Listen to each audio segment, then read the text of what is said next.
इस वीडियो में हम बात करेंगे electric field due to a number of charge. सही है, तो ये पिछली वीडियो का ही टॉपिक था, ये रह गया था किसी वजह से, तो अभी मैं इसको बता रहा हूँ।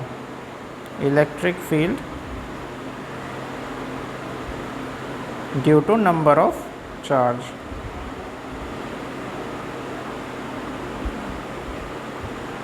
नंबर ऑफ चार्ज, ठीक है। तो हम क्या मान के चल रहे हैं यहाँ पर, सबसे पहले थोड़ा सा इसके टेम्पलेट को मैं यहाँ चेंज कर देता हूँ इस तरह से, ताकि थोड़ा ठीक से विजिबल हो।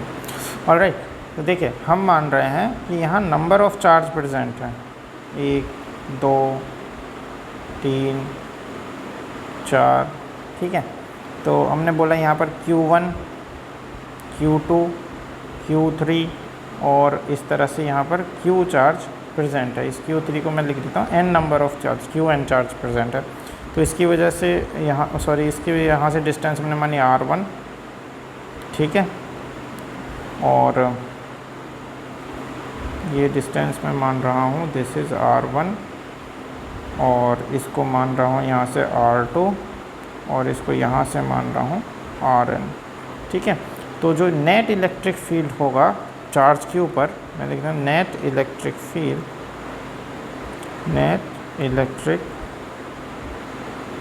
Field on charge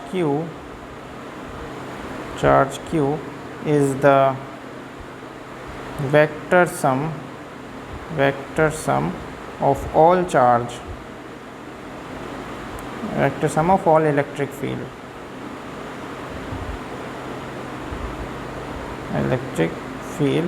created by individual charge,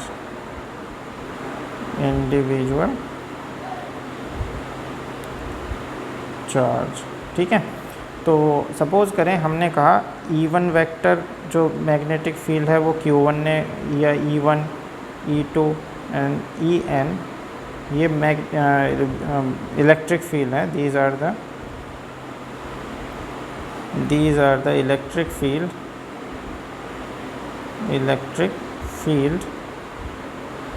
created by charge Q1 Q2 and Qn, ठीक है। इन चार्ज ने ये इलेक्ट्रिक फील्ड बनाए। तो जो नेट इलेक्ट्रिक फील्ड होगा, so net electric field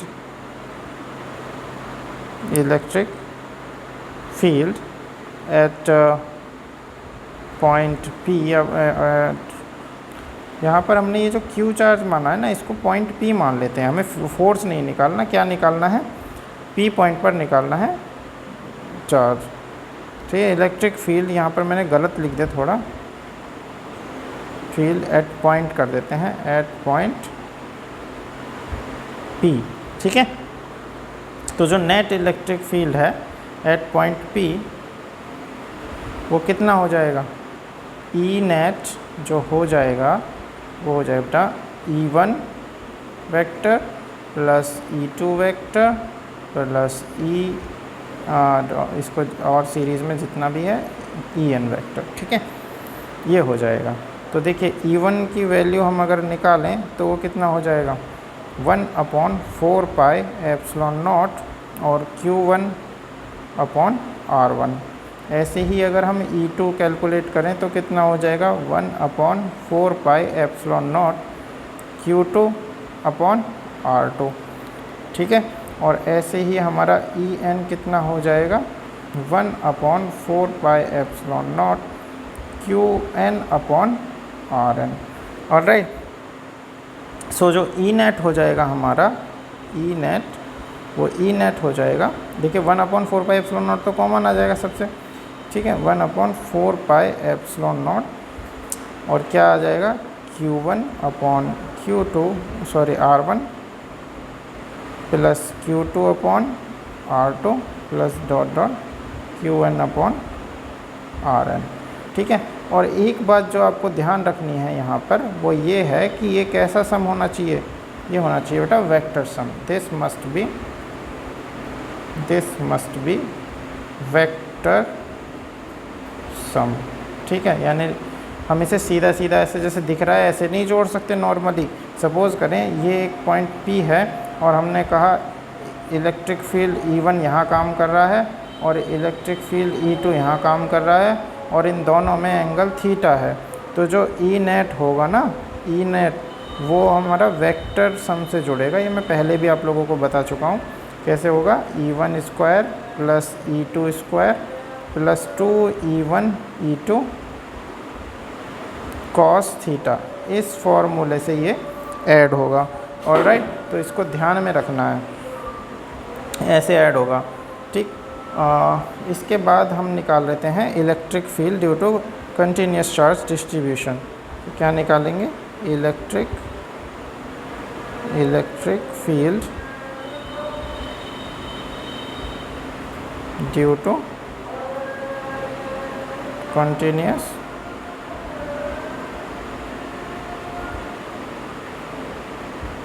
charge distribution.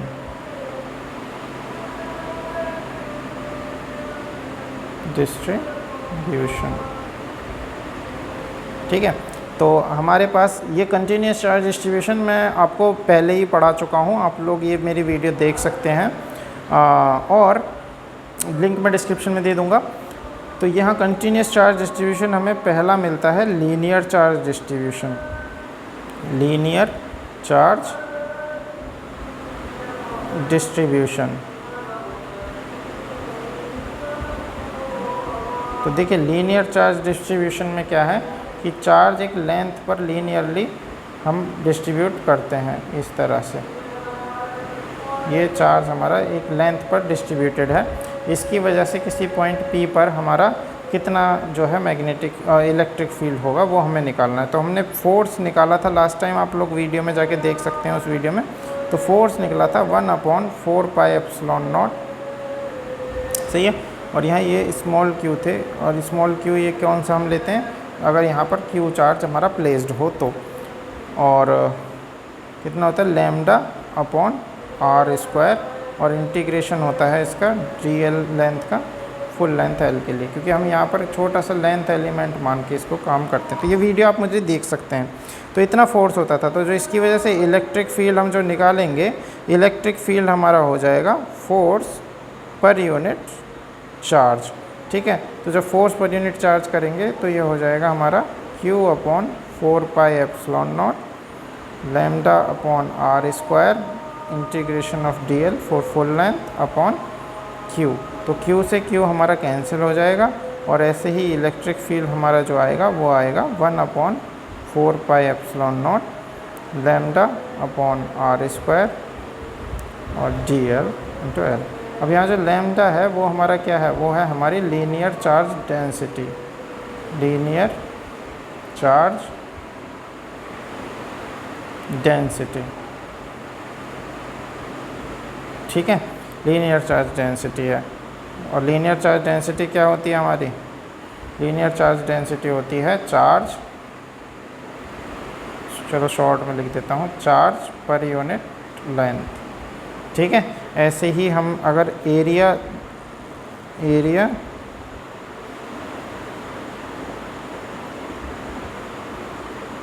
Charge distribution की बात कर रहे हैं, एरिया चार्ज डिस्ट्रीब्यूशन,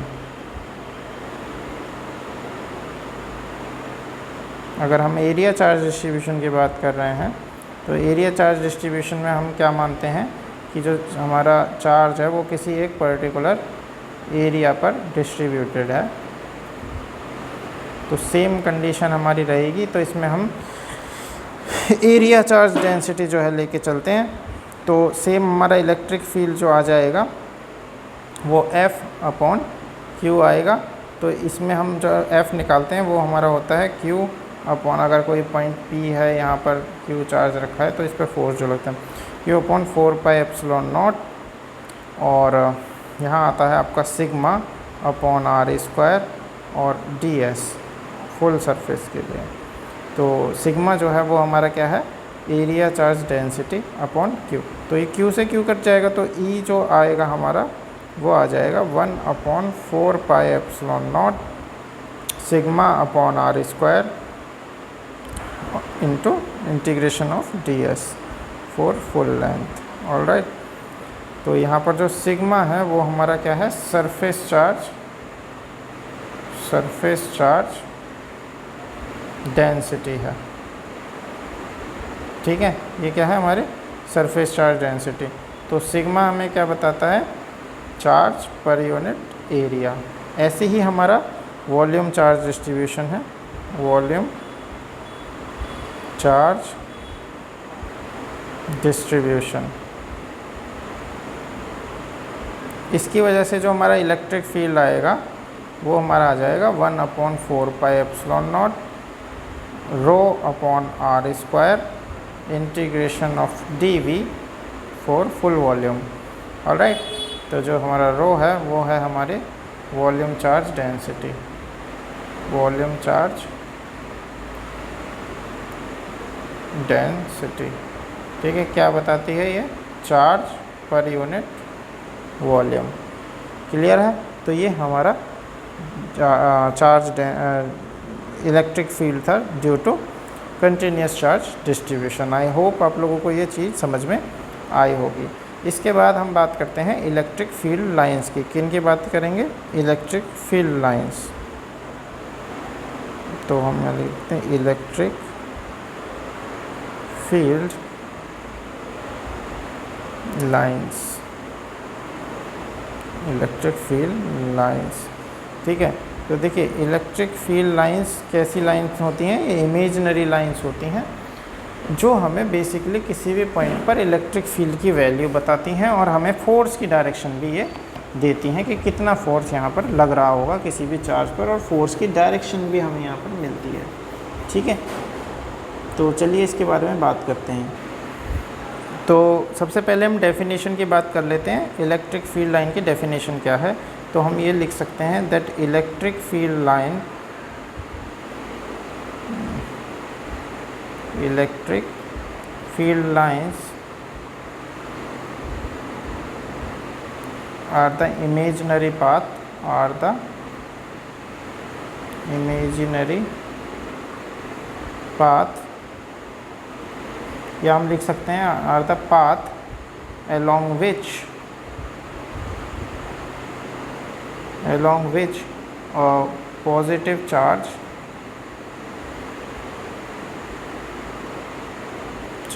moves। ठीक है,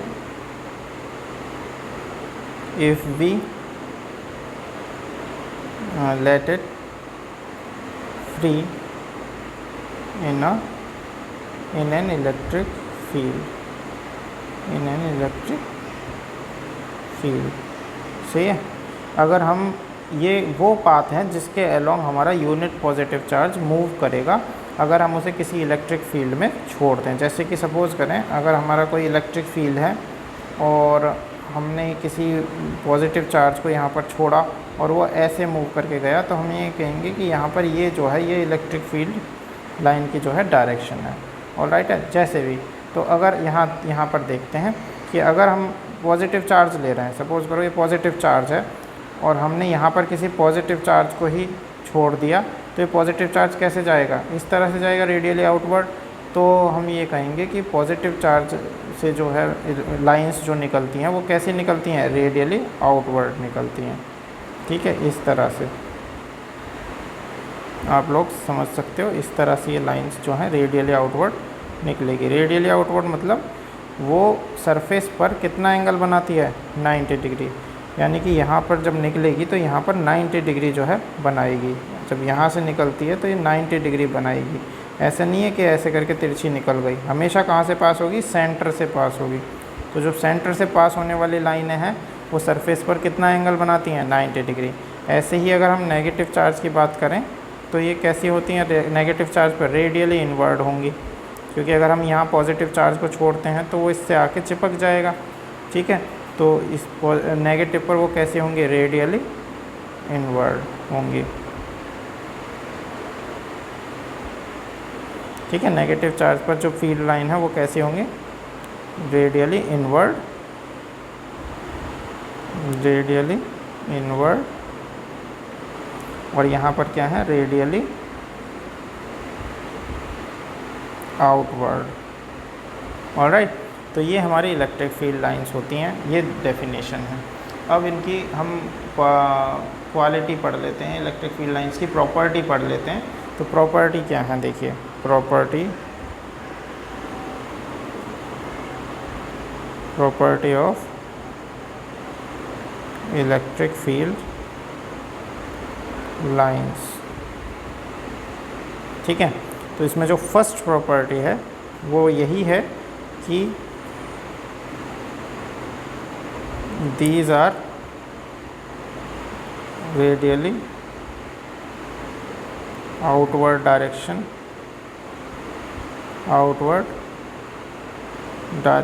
from positive charge, and second, in negative charge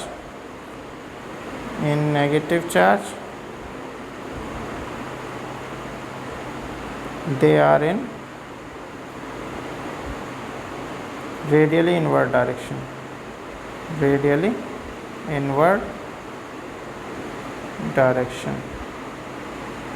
ठीक है। तो ये हमारी दो बेसिक प्रॉपर्टी हैं। इसके बाद तीसरी प्रॉपर्टी ये है, the tangent at any point on field line, electric field line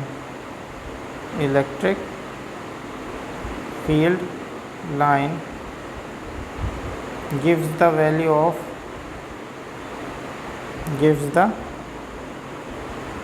value of force, sorry, gives the direction of force, value नहीं क्या, direction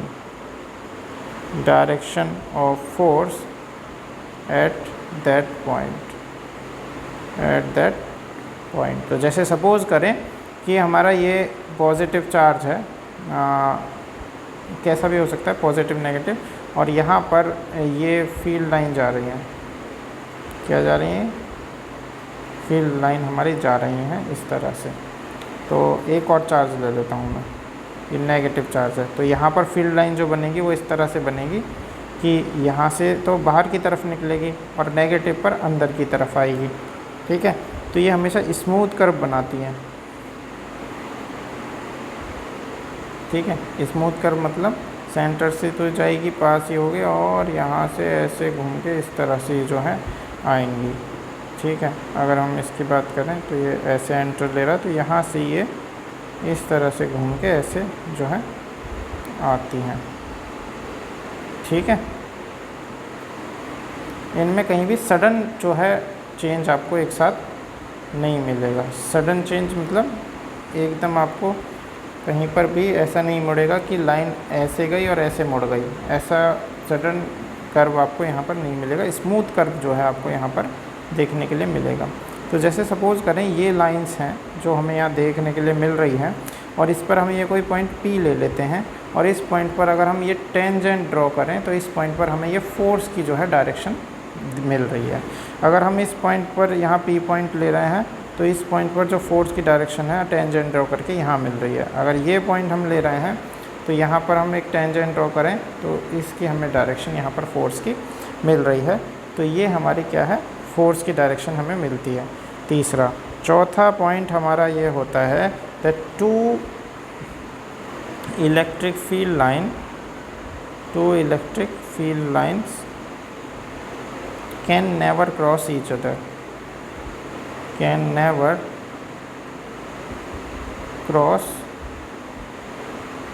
other, ठीक है। दो इलेक्ट्रिक फील्ड लाइन एक दूसरे को कभी भी क्रॉस नहीं कर सकती हैं कहीं भी। क्यों, ऐसा क्यों होगा कि अगर सपोज़ करें कि ये एक पॉइंट है P और यहाँ से ये फील्ड लाइन जा रही है और ये फील्ड लाइन जा रही है, तो हम ये कहेंगे इस P पॉइंट पर हम दो टेंजेंट ड्रॉ कर सकते हैं। एक इस लाइन को लेकर कर सकते हैं और एक इसको लेकर कर सकते हैं यहाँ पर, समझ में आया? तो यहाँ फोर्स की दो डायरेक्शन हो जाएंगी, एक ही पॉइंट पर फोर्स की कितनी डायरेक्शन हो जाएंगी? दो डायरेक्शन। तो इसीलिए ये कभी भी दो लाइन एक दूसरे को कभी भी किसी भी पॉइंट पर जो है क्रॉस नहीं करती, because it gives to direction of force at that point which is not possible। ठीक है, तो ऐसा पॉसिबल नहीं है। पांचवा क्या है? these are stretchable in nature, these are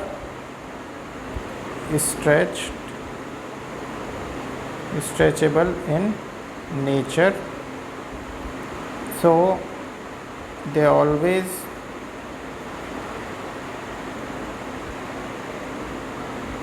tries to reduce its length,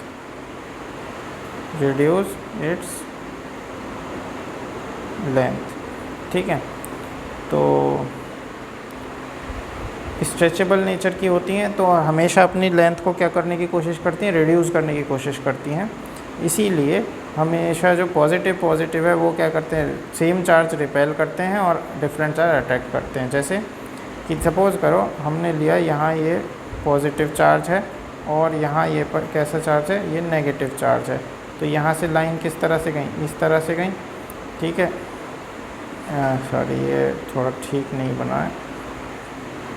इस तरह से हमारी ये लाइनें जो हैं जा रही हैं,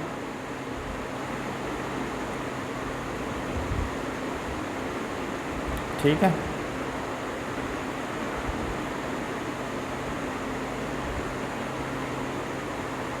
हम मान लेते हैं ये हमारी लाइन है, इस तरह से ये। तो देखिए जब ये हैं तो ये एक दूसरे पर ये स्ट्रेचेबल नेचर की हैं, तो ये अपनी लेंथ को रिड्यूस करेंगी तो ये इधर खींचेगी अंदर की तरफ। तो इसीलिए जो सेम चार्ज है वो क्या करेंगे? जो डिफरेंट चार्ज हैं, डिफरेंट चार्ज जो हैं वो क्या करते हैं? अट्रैक्ट करते हैं एक दूसरे को, ठीक है। और अगर हम सेम चार्ज ले लें, जैसे पॉजिटिव या नेगेटिव ले लें अगर हम, तो दो लाइनें कभी भी एक दूसरे को क्रॉस तो कर नहीं सकती। तो ये कैसे चली जाएंगी? ये इस तरह से जो है मुड़ जाएंगी, ठीक है। यहाँ से निकलेंगे और इस तरह से मुड़ जाएंगी ये। बाकी इधर की तो लाइनें हमारी ऐसे जाएंगी, ठीक है। मैं फ्री हैंड ड्राइंग बना रहा हूँ। बाकी मैंने जैसे बताया था रेडियली आउटवर्ड निकलेंगी, तो रेडियली आउटवर्ड आप लोगों को ड्रॉ करना है। आप कभी भी टेढ़ी मेढ़ी लाइनें ड्रॉ ना करें, ठीक है। रेडियली आउटवर्ड मतलब कभी भी ऐसे ना निकालें लाइन को, इससे चार्ज से सीधा बाहर की तरफ जो है हम निकालते हैं, ठीक है। तो ध्यान में रखना इसको। तो जब ऐसे निकलेंगी लाइनें तो ये स्ट्रेचेबल नेचर की हैं, तो ये एक दूसरे पर कैसा प्रेशर अप्लाई करेंगे? Lateral pressure. कैसा प्रेशर अप्लाई करेंगे? लेटरल। ये इसको इधर दबाएगी, ये इसको इधर दबाएगी, क्योंकि इन्हें अपनी जो लेंथ है उसको रिड्यूस करना है। तो ये कैसा अप्लाई हो रहा है प्रेशर? लेटरल प्रेशर, ठीक है। तो ये इसको इधर दबा रहा है, ये इसको इधर दबा रहा है, तो क्या होगा? यहाँ पर जो सेम चार्ज हैं वो क्या कर रहे हैं? Repulsion. Same charge repel each other,